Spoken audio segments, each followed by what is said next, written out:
sekali pada beberapa pestisida itu mengandung gugus amina atau amida. Dan juga sebetulnya kalau kita perhatikan pada saat Anda nanti membahas materi protein, misalkan, itu sesungguhnya di sana juga ada ikatan-ikatan amida.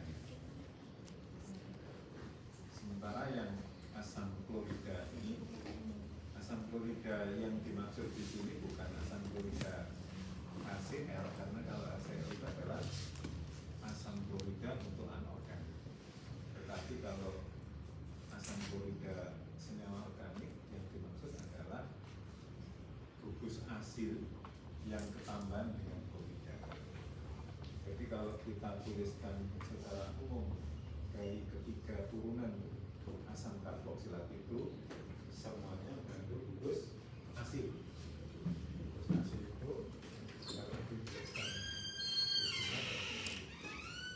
adalah gugus. Kalau dia dalam senyawa ester, berarti akan kita jumpai struktur rumus umumnya adalah seperti ini. Ini adalah bentuk MS. Kalau amida, nah, di sini bisa hidrogen, jadi N ini bisa NH2 atau bisa dalam bentuk seperti ini. Salah satu hal diganti dengan R, atau bisa juga kedua-duanya diganti dengan R. Ini yang terikat pada kalau seperti ini adalah amida sekunder, ini adalah amida tersier.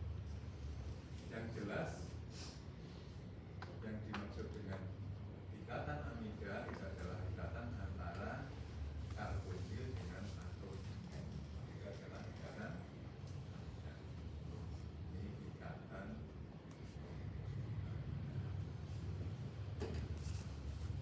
Protein itu adalah polipeptida, salah satu dari contoh polipeptida. Berarti dia adalah akan mengandung sederetan ikatan peptida.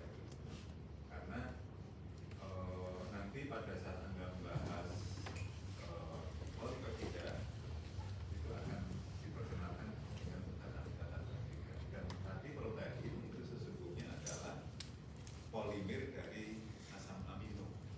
Dan asam amino itu kalau kita lihat rumusnya, dia punya gugus karboksilat dan dia juga punya gugus NH2.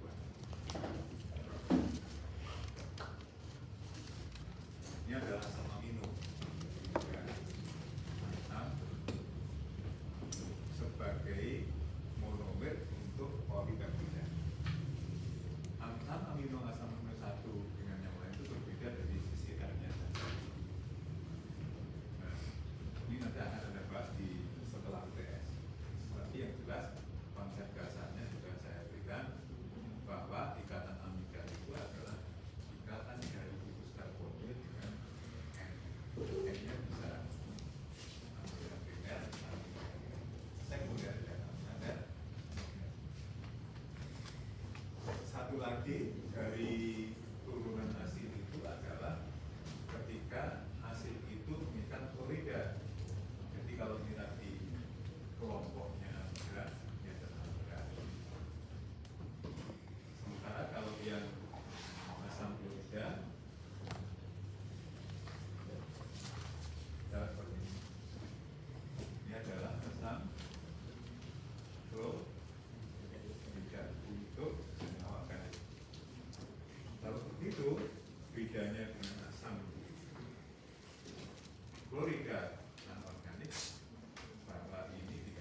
sekali kegunaannya ketika kita mensintesis beberapa senyawa turunan-turunan yang lain, dan biasanya digunakan di dalam tubuh. Oke, itu adalah contoh-contoh dari turunan asam karboksilat. Kemudian yang kedua, asam karboksilat banyak dijumpai di alam semesta, dan dia juga bisa didapati dari hasil proses metabolisme di dalam tubuh. Kita mengenal salah satunya adalah asam astat. Ini sangat populer sekali, yang punya rumus CH3CO2A. Kadangkala asam astat itu juga disebut asam cuka, yang biasa disajikan di restoran-restoran di atas meja. Dia punya rumus seperti itu. Asam butanoat. Ketika kita mempunyai mentega, kemudian mentega itu terbuka kontak dengan udara cukup lama, maka mentega itu akan mengalami pertamina. Aroma tangi itu sesungguhnya diakibatkan oleh adanya asam butanoat. Jadi salah satu dari senyawa karboksilat.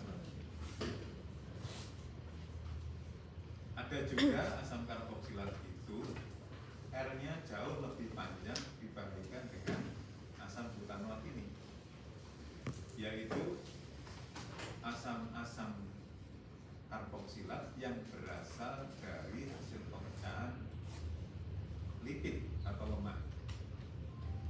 Kita mengenal asam laurat, asam stearat, asam palmitat, asam oleat, asam linoleat, dan asam linolenat. Itu R-nya adalah panjang. Misalkan asam laurat. Asam laurat itu berasal dari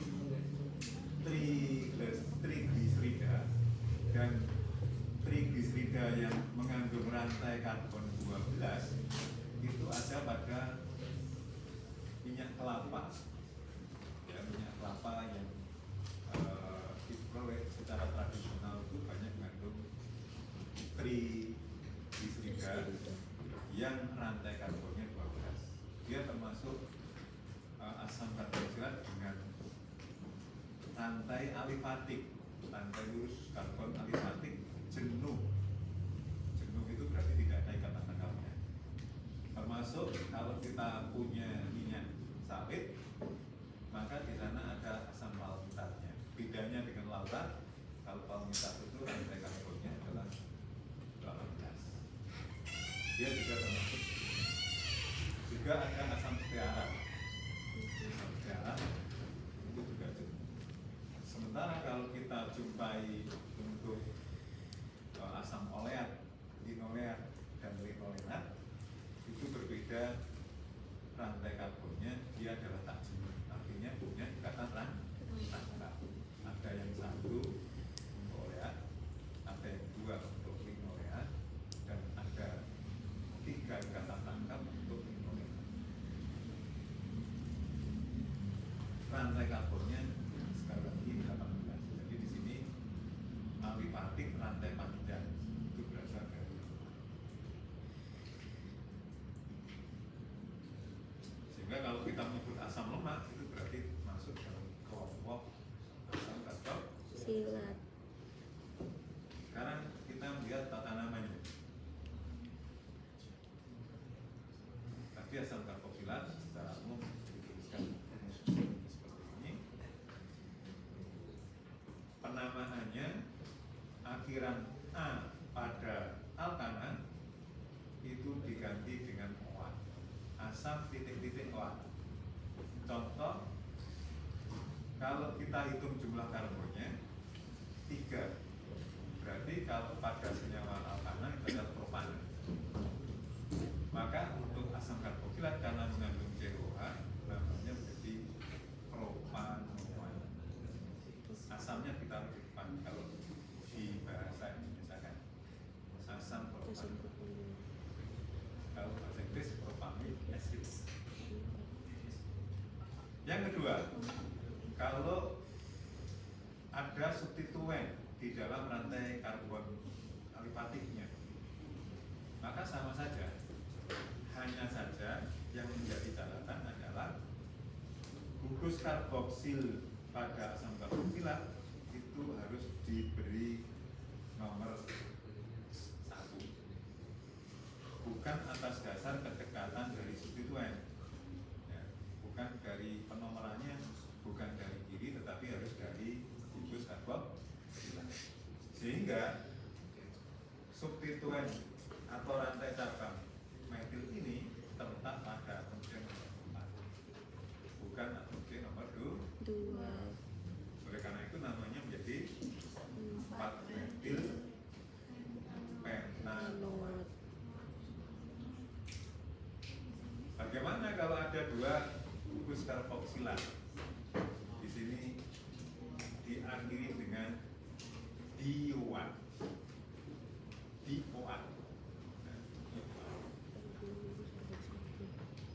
Kita lihat di sini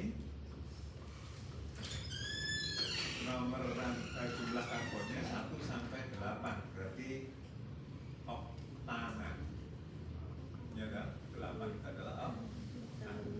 Karena punya 2 gugus karboksilat menjadi oktana dioat. Ini adalah induknya. Sementara substituennya adalah ada etil, ada metil.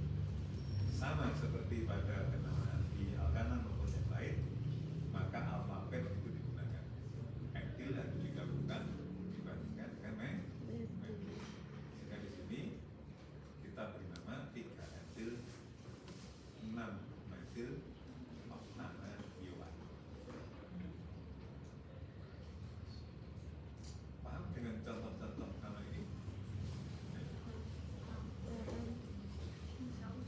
Kadang-kadang asam karboksilat itu diberi nama tidak menggunakan iwa atau oat, tetapi menggunakan akhiran asam karboksilat. Berarti kalau kita menggunakan asam karboksilat itu tidak menggunakan nama iupa, yang tadi menggunakan nama iupa. Kalau nama alternatif analog dengan nama trivial, nama umumnya. Nah, ketika kita menggunakan asam karboksilat, maka CO2-nya tidak perlu diberikan nomor 1.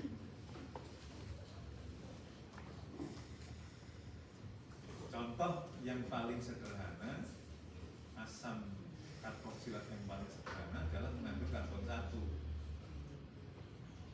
Namanya secara umum atau trivial adalah asam format, atau kadang-kadang asam formia.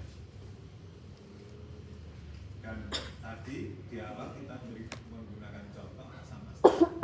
Berarti asam astal maupun asam format adalah nama-nama trivial atau asam cuka.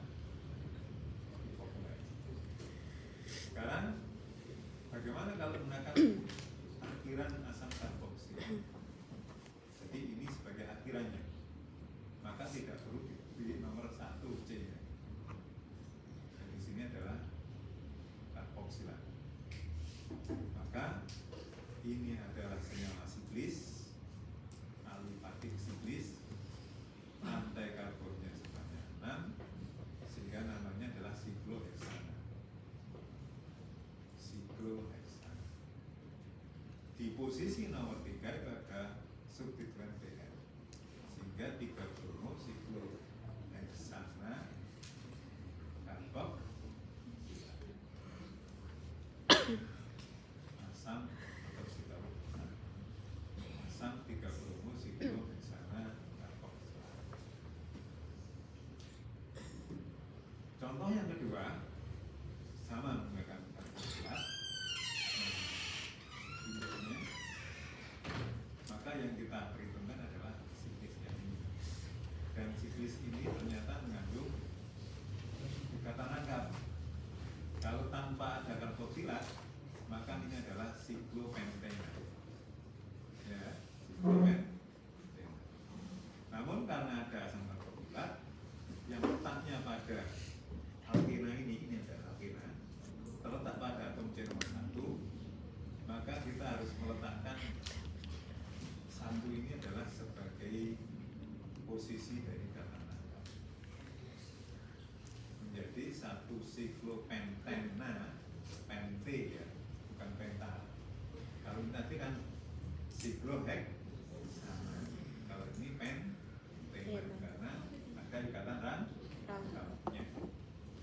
1 siklopentena tangkap. Nah, yang juga penting untuk saya ingatkan kembali adalah antara induk dan substituen dituliskan dalam satu kesatuan. Tidak boleh misalkan 3 bromo spasi sikloheksana karboksilat. Harus berarti satu kata. Termasuk yang tadi kalau kita lihat yang sebelumnya ini juga menjadi satu kesatuan. 3 metil pentanoat. Yang lain pun juga. D, bagian ketiga. Setelah sifat, setelah tata nama itu sih. Kalau Anda lihat pola PPT-nya, struktur dan sifat fisika asam karboksilat. Secara struktural, gugus karboksilat itu mengandung ikatan rangkap karbon dengan oksigen. Nih, ada ikatan rangkap karbon dengan oksigen. Karbon dengan oksigennya itu bisa dengan susunan CO atau OCO. Kenapa bisa seperti itu? Anda bisa lihat di strukturnya itu. CO dan O, CO dan C. Dan ini memiliki hibrid sp2. Kalau hibridnya sp2 berarti atom-atom yang terikat pada karbon hibrid sp2 pasti berada dalam satu bidang. Jadi kalau misalnya lengkapi seperti misalkan OH gitu, maka atom oksigen ini, atom oksigen itu dan karbon yang ada pada R itu semuanya berada dalam satu bidang. Sehingga kalau saya hubungkan, dia membentuk segitiga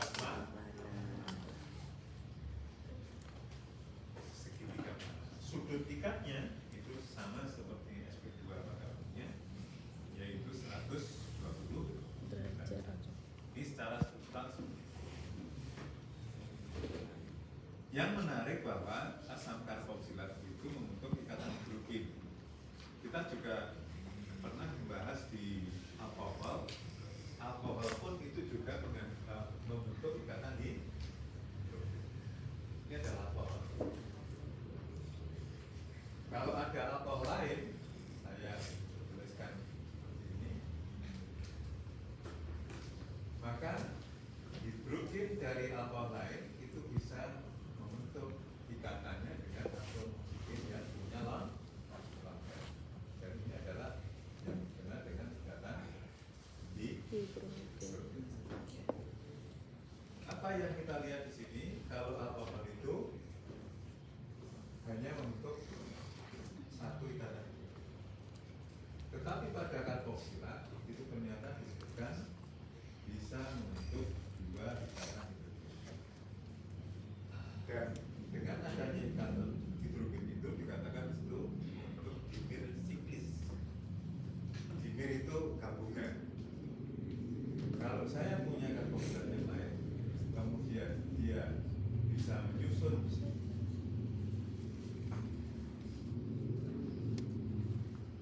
strukturnya seperti ini,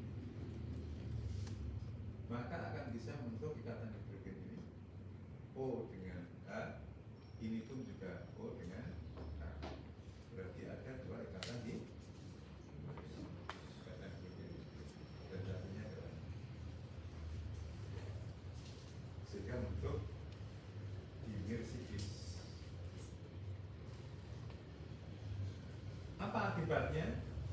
bandingkan dengan alkohol, maka pasti ini punya titik-titik yang lebih.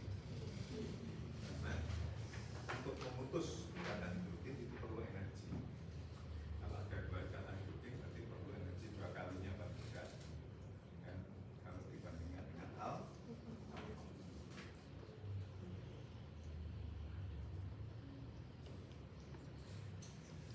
Oke, yang lain, sifat-sifat yang lain, asam karboksilat itu bisa mengalami ionisasi. RCH3, RCOH bisa menjadi RCOO minus dan H plus. Nah, apa bedanya ionisasi misalkan HCl dengan asam karboksilat? Kalau HCl mengalami ionisasi itu satu mana seperti ini, artinya dia terionisasi sempurna, tidak ada dalam bentuk molekul. Kalau dalam air dia akan dalam bentuk molekul, berarti dia adalah satu kuat. Tetapi kalau asam karboksilat dia panahnya 2 kali, yang berarti hanya sebagian kecil yang berubah menjadi berlebihan. Jadi seperti ini. Oh, berlebihan. Dari sinilah akhirnya dia mempunyai konstanta asam. Berarti jumlah ionisasi yang dihasilkan oleh asam karboksilat itu paling-paling hanya sekitar 10 pangkat minus. Nah, bagaimana kalau asam karboksilat ini direaksikan dengan basa? Di sana disebutkan, maka yang H+ ini akan diambil oleh basa dan H ini akan posisinya digantikan oleh yang logam itu, sehingga diperoleh garam dari asam karboksilat. Ini adalah dalam bentuk molekulnya, ini adalah dalam bentuk garamnya. Kalau kita bandingkan kelarutannya bagaimana? Ini adalah kovalen ikatannya, ini adalah ion. Kovalen dan ionik ketika dilarutkan di dalam air itu punya perilaku yang berbeda. Ini adalah water insoluble, berarti tidak larut dalam air, atau kalau larut dalam air kelarutannya sangat kecil. Sementara kalau dalam bentuk garamnya water soluble, berarti larut dalam air.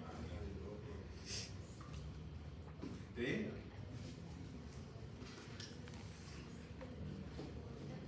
Dari situlah tadi ketika asam karboksilat itu dilarutkan di dalam air, kelarutannya kecil, bisa melepaskan H+. Kalau kita tuliskan persamaan ionisasinya adalah dalam bentuk kesetimbangan. Akhirnya punya Ka. Dan kalau Ka ini ingin disingkat cara menyatakannya itu dengan pKa. Dan nilai pKa adalah minus log Ka. Jadi untuk menentukan kekuatan asam itu bisa dilambangkan dengan pKa. Dan ini pernah kita bahas di alkohol juga. Alkohol itu punya pKa 16. Sementara asam karboksilat itu punya pKa 5. Lebih asam mana? Lebih asam. Lebih asam yang di 5. Berarti asam karboksilat itu lebih mudah melepaskan H+-nya dibandingkan dengan alkohol. Sama-sama asam lemak, tetapi asam karboksilat tidak melepaskan. Bagaimana kalau diketemukan asam karboksilat ketemu dengan alkohol? Maka yang melepaskan H+ siapa? Asam karboksilat. Lebih asam karboksilat ya. Lebih asam dibanding alkohol. Lebih mudah Terus melepaskan alkoholnya H+. bersifat apa? Menjadi basa yang lemah. Karena alkohol itu bisa dipandang sebagai asam lemak atau basa lemah.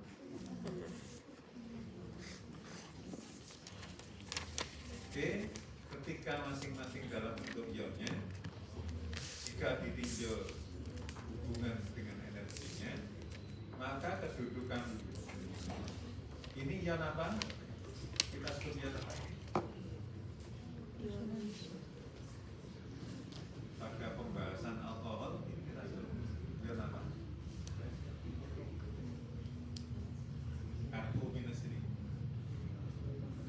Duh, lupa. Aku kan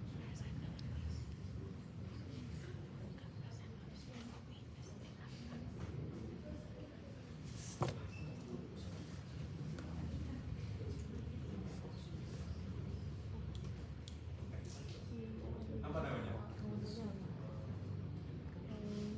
Pernah itu kita bahas.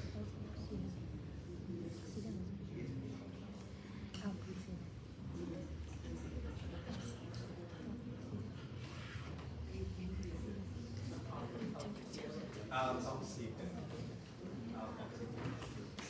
Alkoksida itu berasal dari gabungan antara alkil dan oksigen. Jadi alkoksida.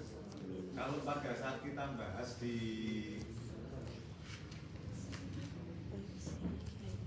ether pun itu juga pernah kita singgung. Dia bisa dipakai sebagai substituen. OR itu bisa dianggap sebagai substituen. Iya kan? Dan nama substituennya dengan menggunakan nama gabungan antara kalau misalkan CH3 bergabung dengan O menjadi CH3O bermuatan negatif 1, dan itu berasal dari metanol kan. Jadi kalau kita punya metanol CH3OH ditambah dengan NaOH misalkan, maka akan diperoleh CH3O bermuatan negatif 1. Namanya adalah gugus metoksi. Dari metana digabung dengan oksigen menjadi metoksi. Metil dengan oksigen, etil dengan oksigen menjadi etoksi. dan seterusnya. Nah, ini adalah alkoksida, anion dari alkohol. Dibandingkan dengan anion dari karboksilat. Kalau tadi RCO itu adalah asil, kalau yang ini adalah asetil, karena dalam bentuk gugus. Asetil. Apa maknanya kedudukan asetil ini lebih rendah dibandingkan dengan dibandingkan dengan alkoksida? Kalau kita berbicara energi, berarti ada hubungannya dengan kestabilan. Berarti kalau yang lebih rendah itu berkedudukan lebih stabil dibandingkan dengan yang lebih tinggi. Apa kira-kira kaitannya dengan ionisasi ini? Maka kebolehjadian bahwa ion-ion ini untuk kembali menjadi molekulnya, kalau dia stabil atau lebih stabil, maka lebih sulit untuk kembali menjadi molekulnya semua. Berbeda dengan alkohol, dia akan lebih mudah untuk kembali.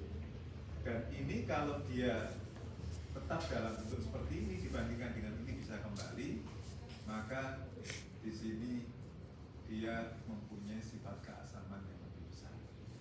Jadi asam karboksilat itu mempunyai sifat keasaman yang lebih besar dibandingkan dengan alkohol, karena dia cenderung kembali dibandingkan dengan ini. Baik, itu tentang perbedaan antara alkohol dengan asam astat. Di sini etanol itu 16, asam astat adalah 5. Sekarang bagaimana pengaruh substituen pada keasaman asam karboksilat? Di dalam sederetan asam karboksilat ini, posisi asam karboksilat itu ada di sini, CH3CO2H. pKa-nya adalah 4,7. Sekarang kita bandingkan dengan yang secara ekstrim, yang paling atas. Kalau Anda cermati dari strukturnya, Di sini hidrogen sebanyak 3 itu diganti dengan F sebanyak 3. Trifluoroastat. Trifluoroastat. Bagaimana nilai pKa-nya? Ternyata jauh lebih kecil. Berarti sifat keasamannya jauh lebih besar. Apa pengaruhnya kalau gitu? F itu adalah gugus penarik elektron. F itu adalah kalau di dalam sambal brodik ada di sebelah kanan. Nilai keelektronegatifannya adalah paling tinggi halogen. Sehingga dia lebih menarik elektron ke kiri. Ke kiri. Apa akibatnya? Hidrogen pada asam karboksilat ini akan lebih mudah dilepaskan. Kalau lebih mudah dilepaskan, ditandai dengan nilai pKa-nya yang jauh lebih kecil. Ini satu pengaruh substituen penarik elektron. Kalau 3 dibandingkan dengan 1, jadi hanya 1 saja yang digantikan dari 3 hidrogen ini, sehingga muncul senyawa bukan trifluoro tetapi hanya fluoroastat. pKa-nya lebih tinggi. Berarti kalau jumlah penarik elektronnya lebih banyak, sifat keasamannya juga akan lebih tinggi. Kita bandingkan dengan atom di bawahnya. Kalau di sistem periode itu FCl, BrI. Dari atas ke bawah, tarikan elektronnya semakin turun. Demikian juga pada ini FCl, BrI. Kita bandingkan nilai pKa-nya juga semakin Tinggi. Oke. Sekarang kita mencoba membandingkan kalau hanya ini lebih panjang, kalau lebih rantai elektronnya lebih panjang. Ini hanya 2 kan ya? Ini ada 3. Nilai pKa-nya jauh lebih besar. Bagaimana kalau kita lihat pada asam-asam alifatik yang tadi kita bahas di awal, dia adalah berasal dari asam lemak. Ya, berarti asam lemak itu kekuatan asamnya itu jauh lebih Rendah.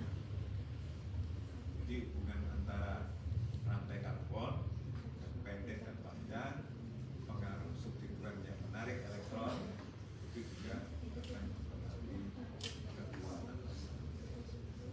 Hal yang sama akan kita jumpai pada asam benzoat, yaitu asam karboksilat aromatik. Asam benzoat adalah asam benzoat, asam karboksilat aromatik, karena di sini punya cincin aromatik. Di sini dicoba dibandingkan terhadap gugus-gugus Y. Gugus Y itu kalau kita kelompokkan, kita sudah pernah bahas di reaksi substitusi elektrofilik aromatik pada senyawa aromatik. Ada gugus yang bersifat mengaktifasi cincin benzen, ada gugus yang mendeaktifasi cincin benzen. Mengaktifasi artinya mendorong. Ya, kalau Y ini mengaktifasi, itu berarti mendorong terhadap elektron-elektron P yang ada di dalam cincin benzen. Nah, kalau elektron-elektron P pada cincin ini didorong, maka hidrogen ini akan lebih sulit dilepaskan. Berbeda dengan kalau Y ini menarik elektron yang disebutkan mendeaktifasi, berarti menarik keluar. Yang menarik keluar elektron P pada cincin benzen akan berpengaruh terhadap lepasnya hidrogen pada gugus karboksilat, sehingga kekuatan asamnya akan semakin besar, lebih mudah dilepaskan. Ini tampak pada nilai pKa yang ditunjukkan di sini. Y yang mendorong elektron, pKa-nya cenderung besar, sementara kalau yang mendeaktifasi, menarik elektron P, itu akan mempunyai nilai pKa yang lebih kecil. Tergantung, misalkan NO2 itu adalah tarikannya paling besar, kekuatannya paling besar, sehingga di sini kekuatan asamnya juga paling besar.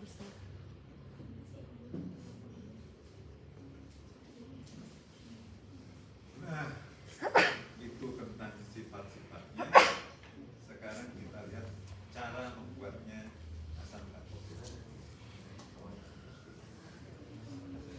pertama dapat kita lakukan dengan reaksi oksidasi alkil benzena. Di sini yang dioksidasi adalah alkilnya. Oksidatornya bisa menggunakan KMN4. KMN4 itu oksidator kuat. Atau sodium dikromat Na2CH2. Ketika oksidator ini dikenakan pada gugus alkil yang terikat pada cincin benzen, maka alkil ini bisa berubah menjadi karbon, dioksidasi oleh KMN4.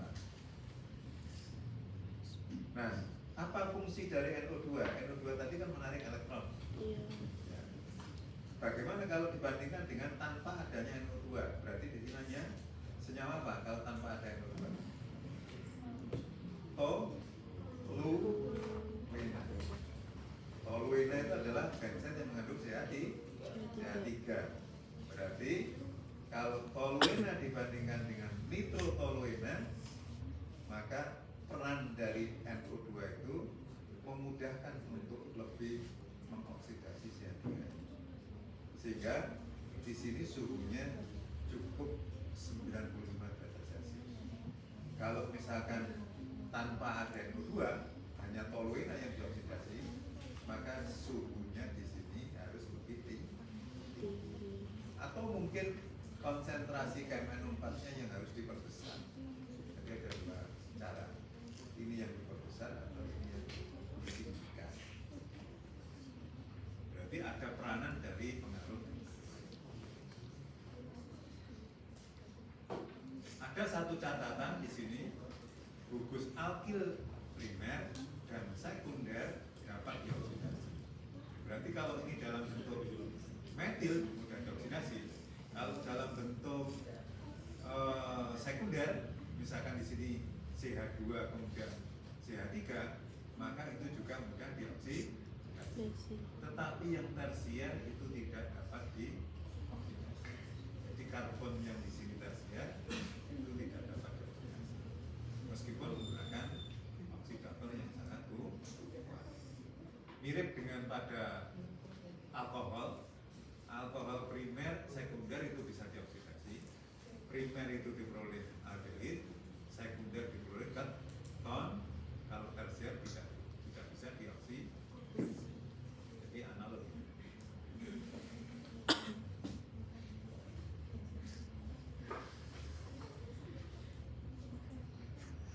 Yang kedua, reaksi oksidasi alkena. Berarti kita fokus pada ikatan rangkap.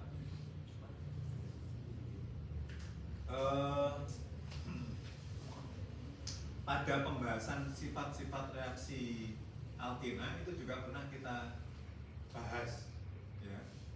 Ada yang menggunakan ozon.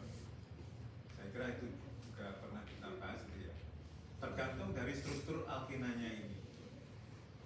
Ya, kalau di sini hidrogen, pastilah pada saat pembahasan itu diperoleh ini menghasilkan karbonil, di sana karbonil, sehingga kanan kiri itu menghasilkan senyawa aldehyid. Tapi kalau H ini diganti dengan CH3, maka yang kiri keton, yang kanan adalah aldehyid. Kalau hidrogen ini CH3 ini CH3 atau karbon, maka yang kanan kiri adalah keton. Dalam hal ini oksidatornya sangat kuat. Berarti ini oksidasinya berlanjut, karena aldehyid itu kalau dioksidasi lanjut juga bisa menghasilkan karboksil. Sehingga kanan dan kiri sama-sama menghasilkan asam karboksil. Jadi asam oleat Anda lihat di sini yang tadi saya sebutkan adalah asam lemah alifatik. Asam lemah alifatik dengan jumlah karbon kalau Anda hitung 7 ditambah 7 berarti 14, ditambah 1, 2, 3, 7, ditambah 1, 18. Jadi olea, linolea, linolenat itu jumlah karbonnya adalah 18. Bedanya oleat itu 1 ikatan rangkap, linoleat itu adalah 2 ikatan rangkap, linoleat 2 ikatan rangkap. Sementara linolenat rantainya sama-sama 18, hanya berbeda jumlah kata tangkapnya. Dan kalau secara medis asam linolenat itu lebih fungsional untuk kesehatan dibandingkan dengan yang tidak punya ikatan tangkap. Karena apa?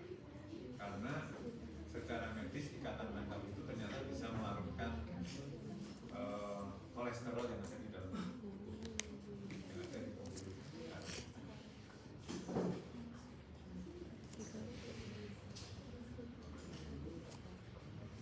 Oke, itu yang kedua. Yang ketiga, mengoksidasi alkohol adalah mengoksidasi alkohol adalah ini alkohol oksidator kuat menghasilkan karbonil. Yang kedua, aldehid heksanal dioksidasi dengan peroksida juga bisa menghasilkan karbonil. Di sini disebutkan 93%, 85%. Ini adalah persen yieldnya. Persen yield. Mungkin Anda pernah juga diperkenalkan apa yang dimaksud dengan persen yield. Pernah? Pernah dengar? Di mana itu Anda dapatkan? Di kimia dasar. Iya, kimnas. Apa itu persen yield?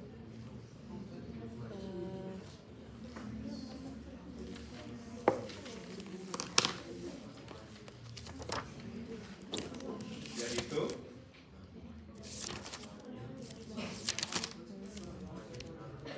apa dibagi apa kali 100%. Apanya itu Pak? Actual yield per theoretical yield. Aktual Masa yield aktual dibagi masa dibagi teoritis masa teoretik dikali 100%. Pertanyaannya, masa aktual itu dari mana? Yang dari percobaan. Dari eksperimen, dari pada saat Anda mengerjakan di laboratorium. Kemudian masa teoretik Dari perhitungan. dari Perhitungan. perhitungan berdasarkan persamaan reaksi. Jadi harus ada persamaan reaksi. Artinya masa teoretik itu bisa Anda hitung meskipun Anda belum mengerjakan di Laboratorium. Pertanyaan berikutnya, masa teoretik itu tergantung apa? Tergantung iya reaksi persamaan. Masa teoretik kan bisa berubah-ubah. Ya, tergantung apanya? Reaksinya. Hah? Reaksinya. Reaksinya kan tetap. Heeh. Reaksinya kan tetap, nggak berubah.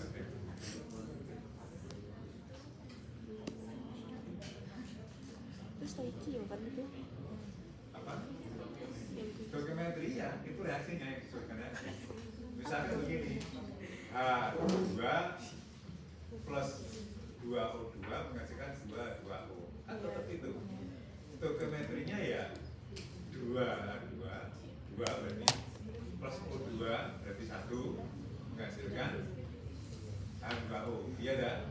Nah, tetap itu. Tapi masa teoretik itu bisa berubah-ubah tergantung apa? Persen konversi. Oh, enggak. Reaksi Iya, reaksi pembatas boleh kan? Tapi bukan itu. apa dong? Reaksi pembatas itu ketika dua zat direaksikan, Ada yang habis satu lebih kecil, satunya lebih besar. Berarti yang pembatasnya adalah yang kecil. yang kecil. Oke. Itu pengertian pembatas. Terus teoretik itu bisa berubah-ubah. Tergantung masa, terus gantung berapa jumlah secara teoretik yang akan direaksikan. Iya kan? Misalkan begini, Anda mereaksikan 0,1 mol secara teoretik akan menghasilkan produknya berapa mol juga, kan gitu ya. Iya.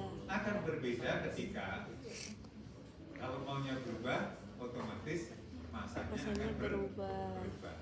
Ketika Anda reaksikan 0,2 mol didua kalikan, maka massa teoretiknya juga akan berubah dua kalinya. Nah, ketika Anda mereaksikan secara teoretik 0,1 mol itu yang Anda bawa ke lab, dicoba, nanti akan diperoleh berapa mol secara real. Anda konversikan ke masanya, massa realnya. Jadi begitu, massa real yang didapatkan dari massa teoretik yang direncanakan itu adalah persennya. Angka-angka ini dihitung berdasarkan itu, ya, berdasarkan itu.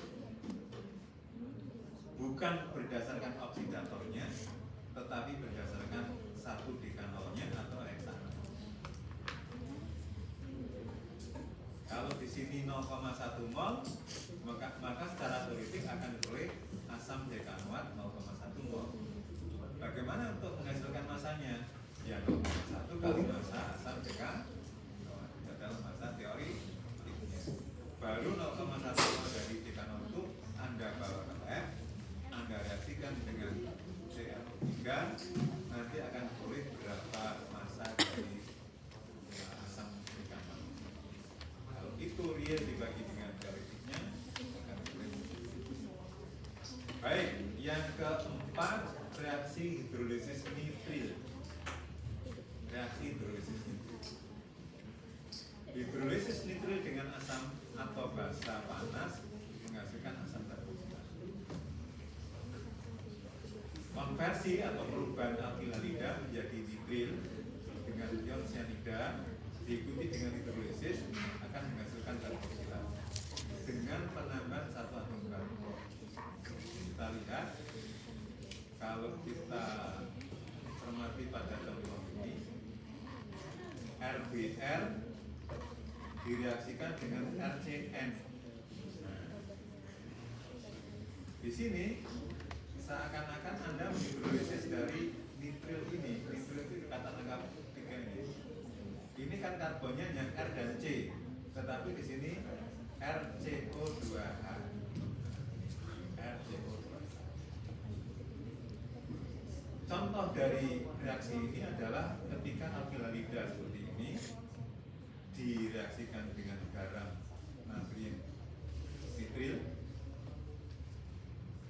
menghasilkan senyawa nitril. Ketika hidrolisis akan diperoleh asam karboksilat.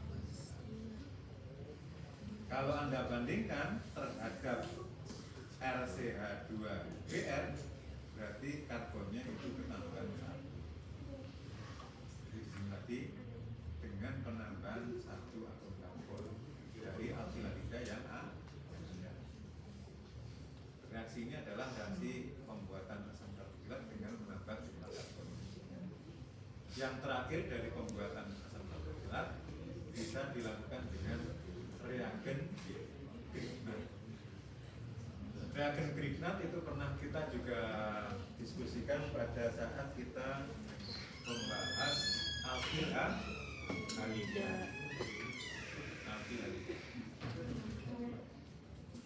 Tetapi pada contoh ini bukan alkilalida tetapi aril halida. Ini adalah aril.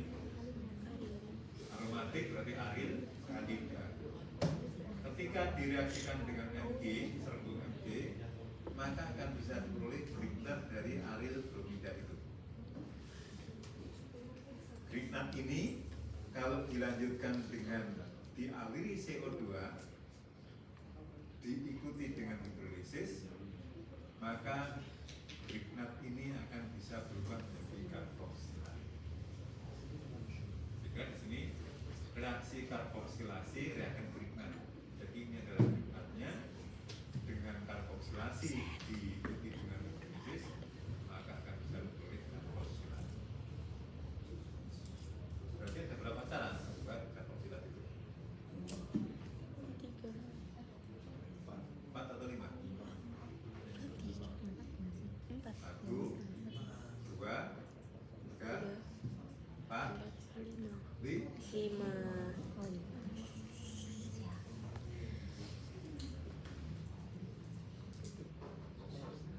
Berikutnya adalah reaksi-reaksi. Asam karboksilat itu bisa bertindak sebagai nukleofilik. Masih ingat istilah nukleofilik? Nukleofilik.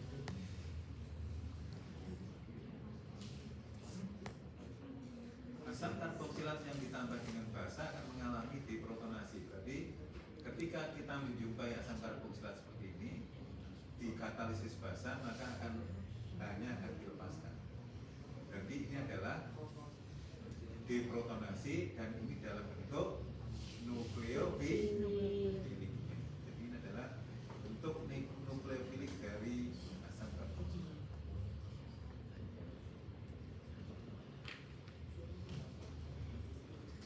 Yang lain, kalau kita bandingkan dengan asam karboksilat dengan produk yang oleh, di sini ternyata gugus karbonilnya menjadi hilang, tetapi gugus karbonil ini digantikan oleh hidrogen. Penambahan hidrogen dalam reaksi organik itu disebut dengan reaksi reduksi. Berikutnya, ini ada OH. Kalau dilepaskan dalam bentuk OH- diganti dengan Y, tetapi Y-nya pasti Y minus. Berarti reaksi ini kita kenal sebagai reaksi OH- itu apa? Nukleofilik. Y minus juga nukleofilik. Berarti ini substitusi nukleofilik. Jadi dia bisa mengalami substitusi.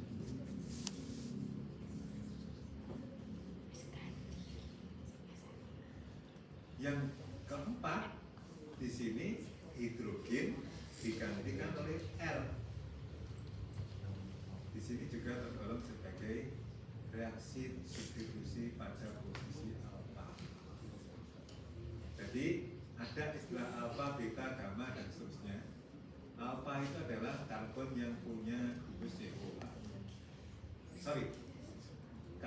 Alfa itu adalah karbon di sebelahnya COH. Ini adalah alfa. Ini adalah karbon alfa. Karbon yang berikutnya itu adalah beta. Karbon yang berikutnya lagi adalah gamma. Karbon yang berikutnya lagi adalah delta. Alfa, beta, gamma, delta. Jadi alfa adalah atom karbon nomor 2. Hidrogen diganti dengan R, berarti di sini terjadi substitusi hidrogen dengan alkil. Namanya substitusi alfa. Jadi secara umum ada 4 macam reaksi seperti ini yang mungkin akan bisa dialami oleh asam karboksilat. Salah satu contoh dari reaksi tadi adalah reaksi OH yang diganti dengan ON. OH tadi apa? Nukleofilik. OR itu juga nukleo, berarti reaksinya adalah substitusi nukleo. Reaksi ini adalah contoh reaksi esterifikasi. Tetapi yang diesterifikasi adalah asam karboksilat aromatik. Pada contoh ini asam karboksilat aromatik, yaitu asam benzoat. Direaksikan dengan etanol, dikatalisis dengan asam, maka akan diperoleh ester etil benzoat.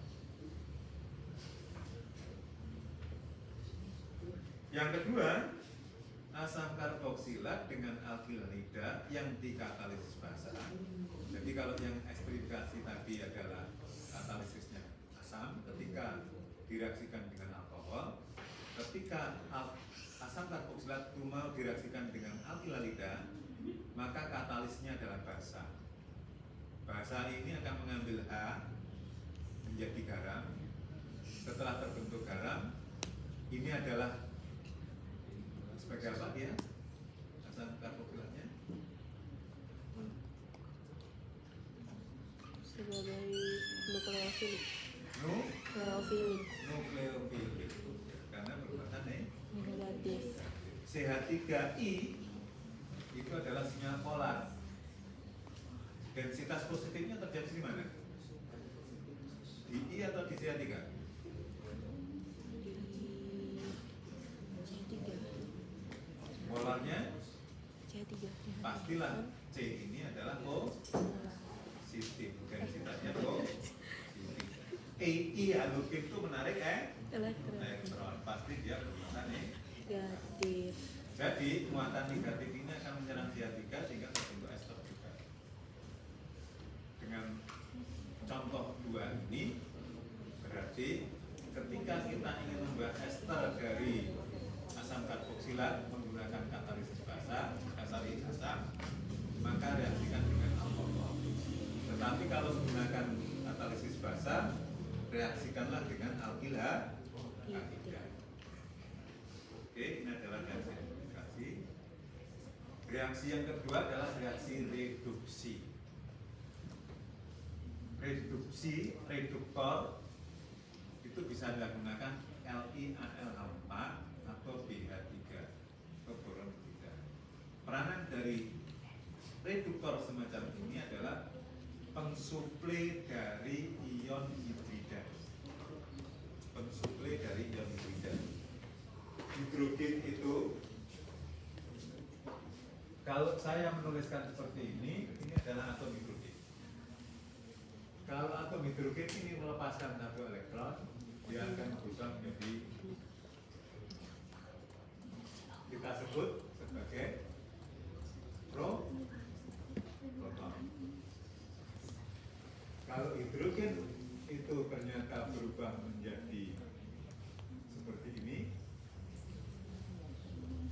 kita sebut radikal. Ada satu hidrogen yang tidak berpasangan. Kalau hidrogen dinyatakan dengan ada 2 dot seperti ini, dia bermuatan ini yang disebut dengan dalam LiAl4 atau BH3, fungsi dari reduktor itu adalah pensuplai dari ion hidrogen. Jadi yang dimasukkan adalah hidrogen dalam bentuk bermuatan negatif. Paham? Jadi ini dari reduktor. Kasih contohnya LiAlH4 atau BH3. Mensuplai hidrida. Sekarang kalau ketemu dengan gugus karbonil, kita punya asam karboksilat, hidrida ini kemana?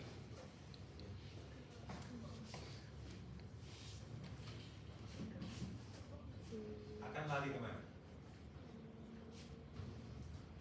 Pasti mencari bagian yang positif. Karbonil itu adalah positif. Ini positif, ini negatif. Maka dia akan mencari.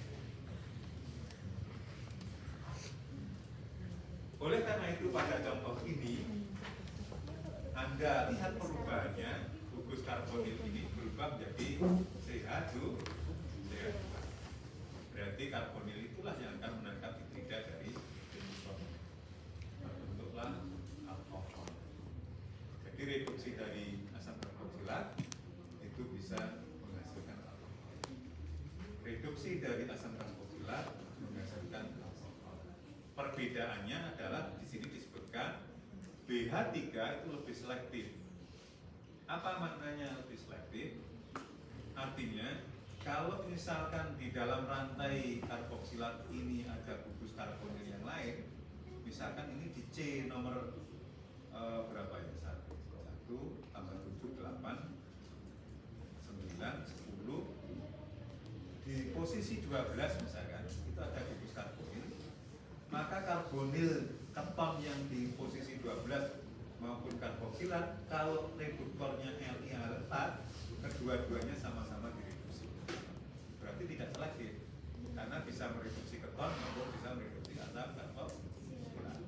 Namun kalau digunakan reduktor BH3, maka yang bisa direduksi hanya karboksilatnya saja, ketonnya tidak direduksi. Berarti pH 3 itu lebih selektif. Di sini sama-sama menggunakan pelarut THF. Masih ingat THF? Tetrahydrofuran. THF pernah kita bahas di pembahasan apa ya?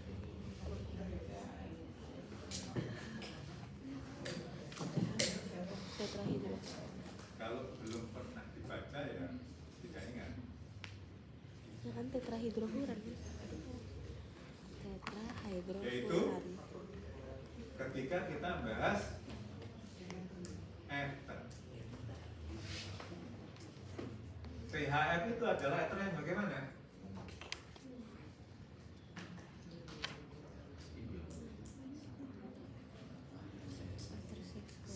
Siklik. Siklis.